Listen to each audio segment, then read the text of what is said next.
Hello అండి. Good morning. బాగున్నారా? మేమైతే బాగున్నామండి. చూడండి, వంట అయితే ప్రిపేర్ చేస్తున్నానండి. పొద్దున్నే హడావుడిగా ఉంది.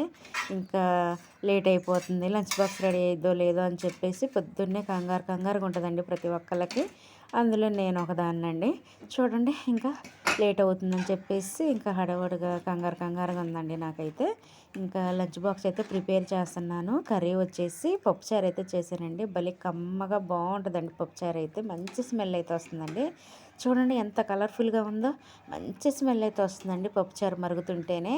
తాలింపు వేసానండి. పప్పుచారు కాదు, పప్పు ఏదైనా సరే మనకి తాలింపు వేస్తుంటే అసలు పప్పు అనేది మంచి స్మెల్ అయితే వస్తుందండి ఆ తాలింపు.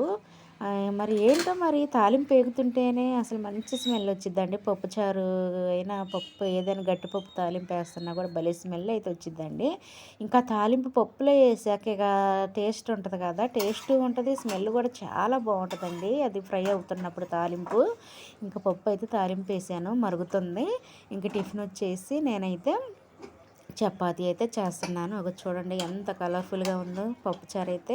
ఇప్పుడే తినేయాలనిపిస్తుందండి. ఎంత మంచిగా కలర్ఫుల్గా బాగుందండి. టేస్టీగా ఉందండి పప్పుచారు అయితే. నేనైతే ఉప్పు ఎలా ఉందో సరిపోయిందో లేదని చూశాను.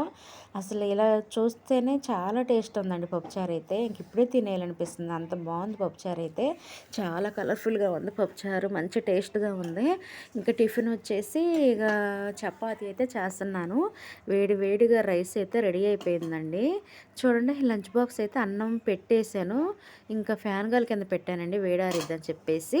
ఇంకా పప్పుచారు కూడా రెడీ అయిపోయింది. ఇగో చపాతీ కూడా రెడీ అవుతుందండి. ఓకేనా మరి? నాకు మార్నింగ్ బిజీగా ఉంటాం కదా ఎవరైనా సరే. ఓకేనా మరి? మా వీడియో ఎలా ఉందో కామెంట్ చేయండి. మరొక వీడియోలోకి వెళ్దాం ఫ్రెండ్స్. బాయ్.